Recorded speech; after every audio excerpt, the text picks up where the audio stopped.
I read 31 books in 31 days. Here's how it went. I read 7, 8? I read 7 or 8. I had a goal of 31 books in 31 days for what is called the Seeley Challenge. If you're unaware what the Seeley Challenge is, it was created by Nicole Seeley, and she wanted to set herself a goal of reading more poetry, and since that goal, it's been known as the Seeley Challenge, where you read 31 poetry books in 31 days for the entire month of August. I had an entire stack, 2 entire stacks of poetry books sitting on my bookshelf that I either read halfway through or didn't read at all, and then a separate stack of all the books that I did read. And my goal was to get through one every single day. And I was good up until the 4th, 5th day. I sort of fell apart around then.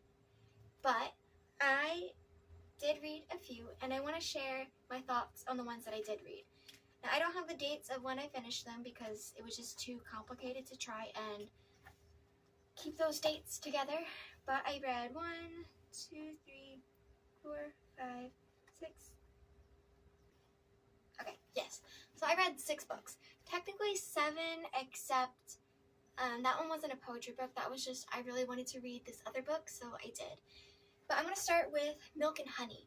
Now, I'm going to insert pictures of poems that I liked and poems that I didn't like, because I borrowed Milk and Honey from my local library. I borrowed about 3 books from my library, so I will be inserting pictures. And then books that I have on hand, I will show.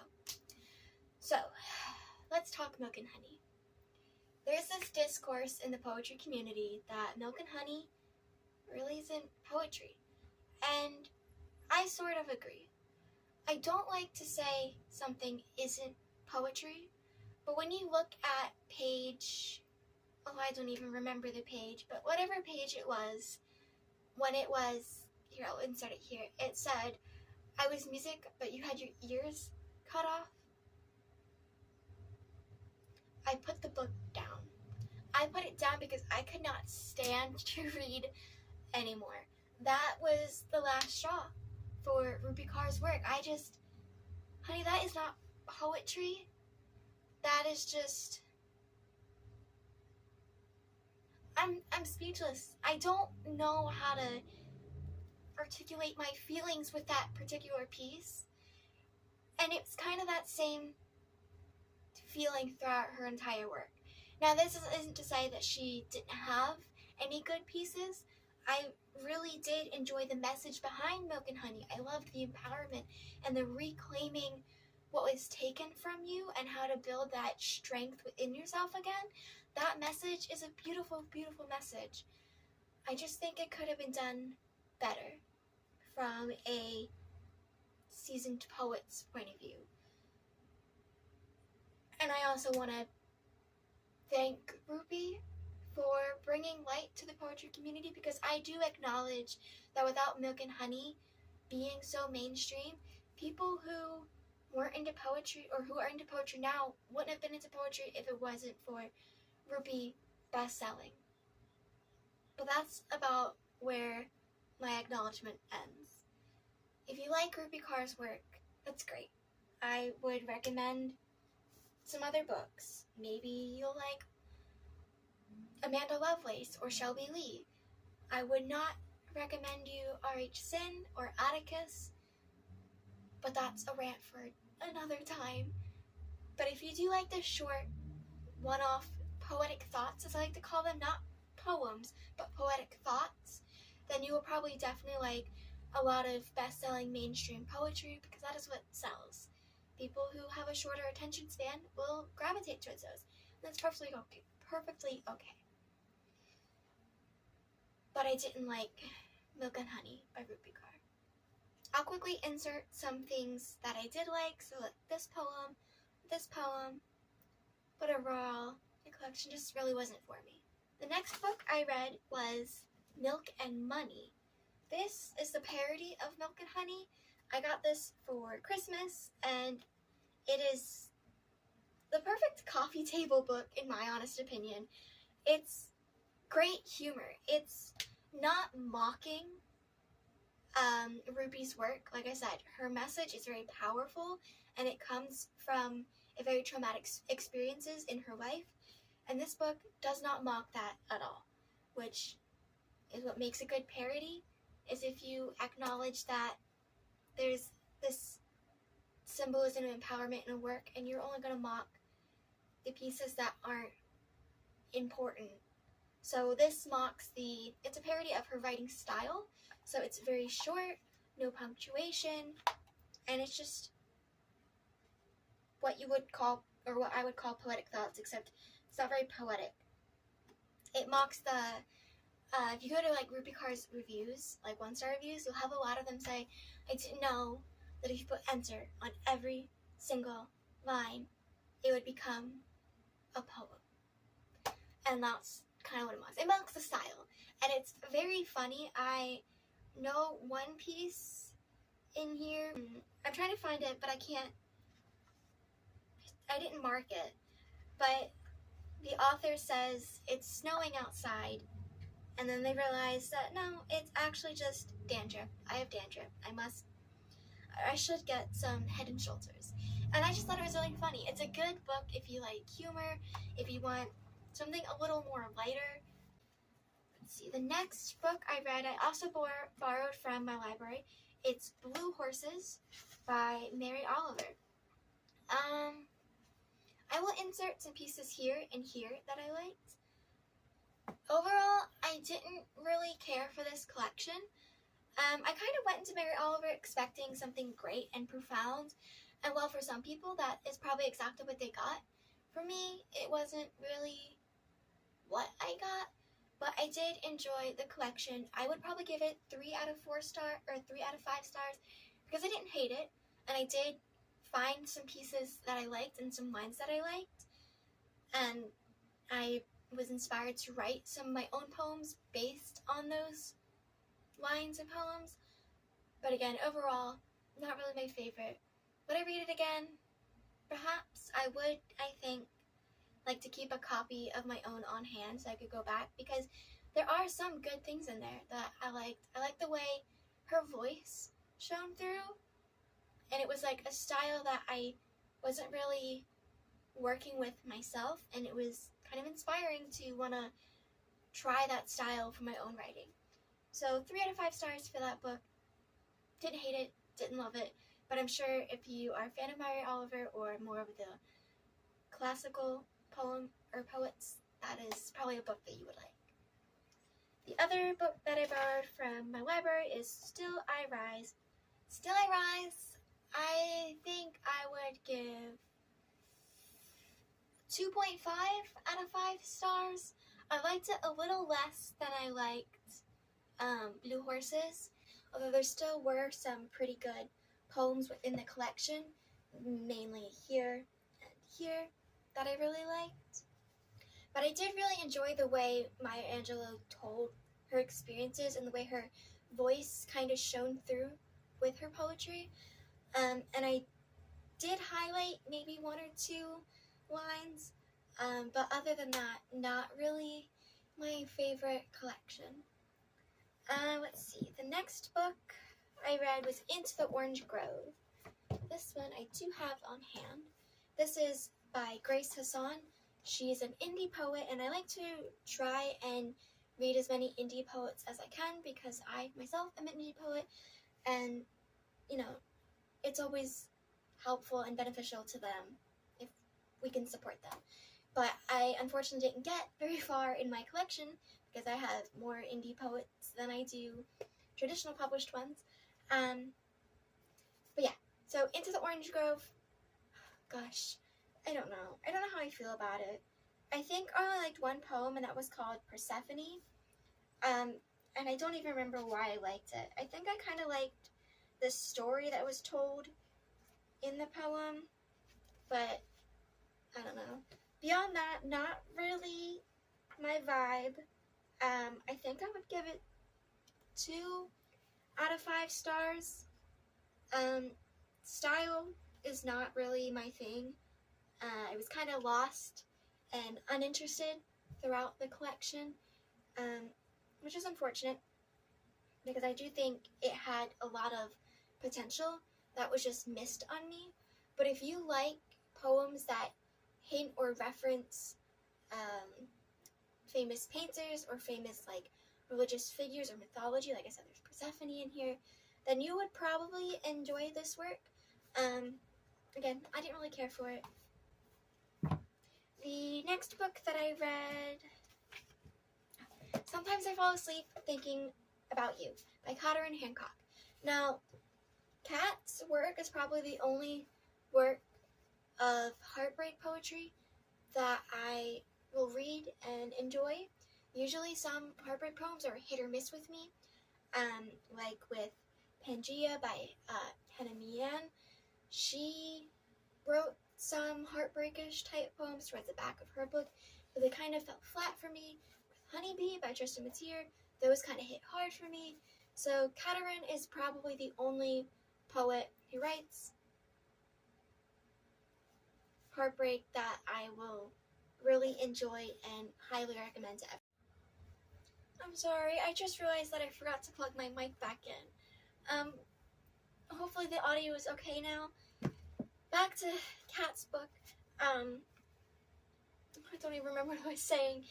Kat is probably the only heartbreak poetry writer that I will enjoy, and I will highly recommend her to everyone. I love her style of writing. Some of her poetry that I liked, Some Facts About Forgetting. I still have moments where I see something and think of what you'd say about it. I am almost positive that I'm always right. I still know you, or at least the version of you that I once held that well. And then the fourth line, I don't think I want to forget, not entirely. If somebody handed me a pill that would wipe the memory of us out of my mind entirely, I don't think I would choose to swallow it. So Kat's work really just, I don't highlight very many lines, but it's a collection of poetry that I enjoy reading, even if there's not things that I'm constantly highlighting. Like, that doesn't mean it's a bad book. If there's something constantly highlighted in a book, doesn't mean it's a good book either. But if you really enjoy heartbreak in the feels poetry, I highly recommend any of Kat's work. I know she has a new collection coming out, I think early beginning of next year. I think it's called, God, I don't remember what it's titled, but very good collection. Highly recommend Kat's work. The next book that I read, and by read I mean I listened to it. It is an audiobook, but that does not mean that if you listen to audiobooks that you are not reading. There's crazy discourse going around for some reason that people are discrediting audiobooks. They're helpful to people who obviously may be visually impaired, or people who just focus better listening to books. For me, I listen to audiobooks when I'm working. I just had to throw that out there. It's a tiring debate. It shouldn't even be a debate. But yes, so the next book that I read was Violet Bent Over the Grass by Lana Del Rey. A few things. I really liked this poem. I liked the ending. I thought it was good and great. I liked the way there was some music and like Lana's creativity wasn't just in the writing, it was in the background noises, because there was some music, but there were also some other sounds going on as well, which was both good and both bad. Sometimes it was a bit distracting and I couldn't really understand what Lana was saying because I was too focused on what this other buzzy noise in my ear was. But I do think I would recommend, and I think I would like to get a physical copy of Lana's work because it was really good. I do recommend, probably give it 4 to 5 stars. Next audiobook that I listened to was Changing with the Tides by Shelby Lee. Oh, this book wasn't for me. If you like short, positive mental health poetry, Shelby Lee's Changing with the Tides is the book for you. I didn't hate it, but I didn't love it. The pieces were too flat for me. I didn't have much interest. I didn't care for a lot of them. I do like the style that she chose to format her poetry with. On one page it would say to depression, and then the next page it would have another poem sort of talking about depression and how she sort of overcame it. And it does go from sort of negative to more positive thoughts, which again, it's good if you like mental health poetry. It just wasn't the vibe for me. So I think I would give it 3 out of 5 stars.